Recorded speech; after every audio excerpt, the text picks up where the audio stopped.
Alright, today we're going over a few games I've gotten for the PS Vita and for the PS4 that I regret buying, and I do not intend on playing them or keeping them, and we will go over the reasons of why I'm going to do that, because the Vita games I actually really enjoyed, so we're going to go over different reasons of why I'm getting rid of those, even though I enjoy them and really like them. And then the two PS4 games, yeah, they're just not for me. Alright, let's get into it. We'll start with... let's start with a double here that we can just knock out of the way, kind of. We'll start with the first one here. This is Demon Gaze 1, which I've almost beaten on the Vita. However, I recently got the Nintendo Switch version, which is a double pack of both of these games, and it comes with a lot of quality of life features and stuff like that. So I've decided I'm going to sell these two because I kind of need money right now, unfortunately, and I will just keep the Nintendo Switch version because there's no reason to have multiple copies of the same game. I'm trying to stop doing that. Even though I love having Vita games, I don't like getting rid of them. I still gotta justify it. There's no reason to have multiple copies. However, these are really fun first-person dungeon crawlers with the anime aesthetic. They do have a lot of fan service, so if you do like that, it's there. If you don't like it, I'm sorry. But there's that. They're very difficult and grindy, like a lot of first-person dungeon crawlers.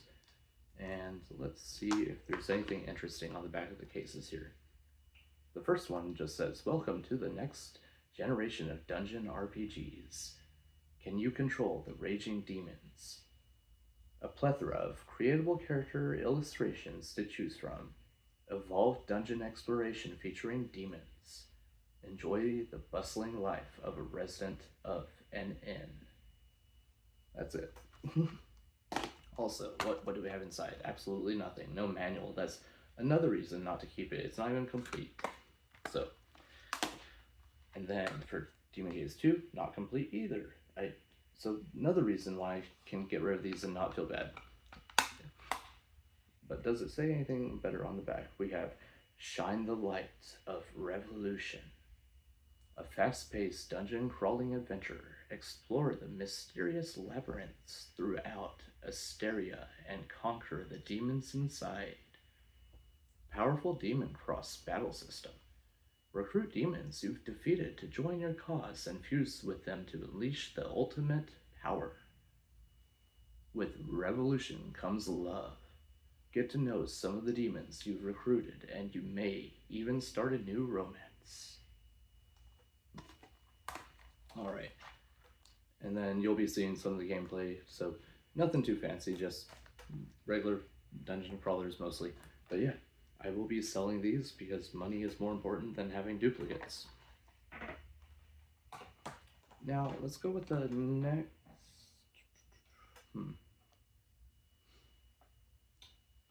Let's mix it up. We'll go with the PS4 game here. He's going to go look. Stay here.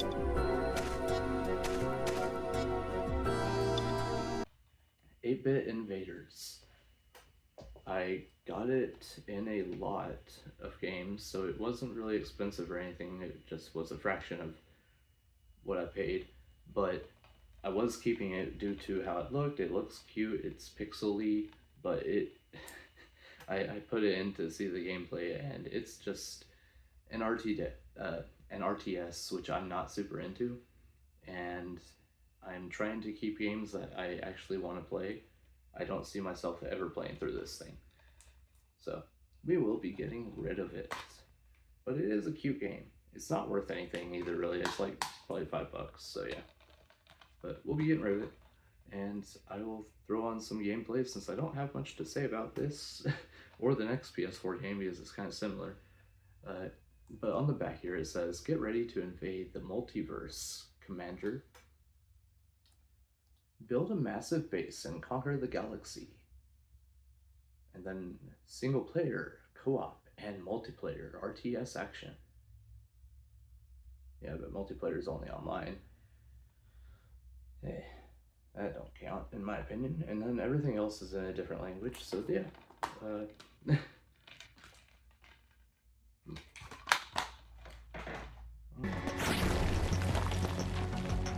it! Destiny!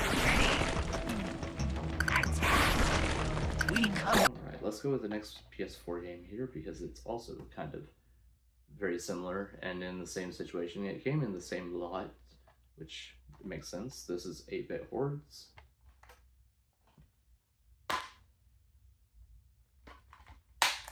And it plays the same. It just says single player co-op and online multiplayer, blah blah blah, colorful and fast-paced fantasy RTS. Build your base, command your armyard, I don't know. Conquer the realm, blah blah blah. Boring. Yeah, I don't need these games. There's no point. I'll never play them. They're RTSs. It's just they're cute and pixely, so that's what got me.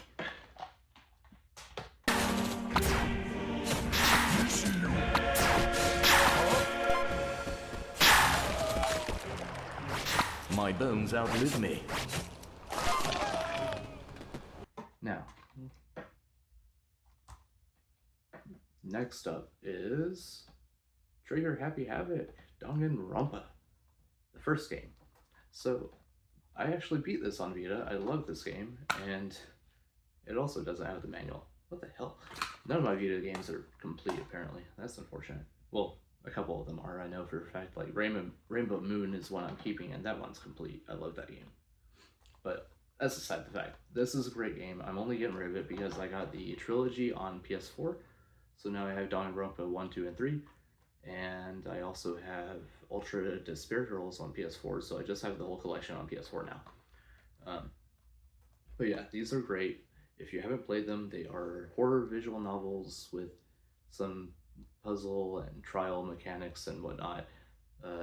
They're very unique, and they're made by Spike Chunsoft. Anything made by those guys or written by them is just fantastic.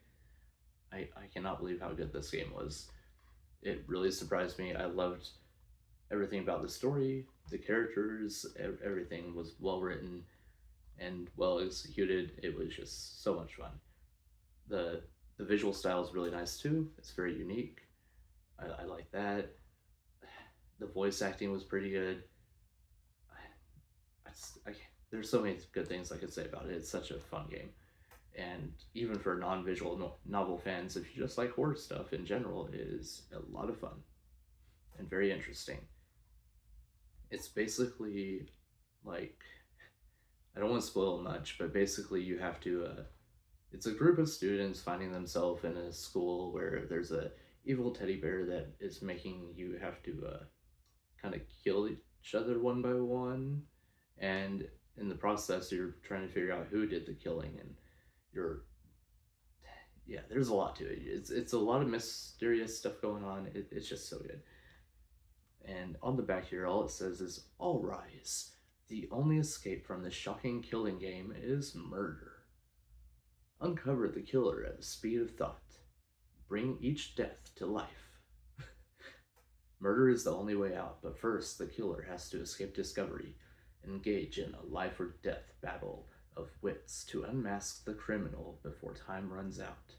The world is rendered in bright, vivid 2D forms and 3D elements, laid over top one another to create an unforgettable 2.5D effect." Yeah. And with that, I think I'm gonna go get gameplay for these guys now, and hope you all have a great day. I'll see you all next time.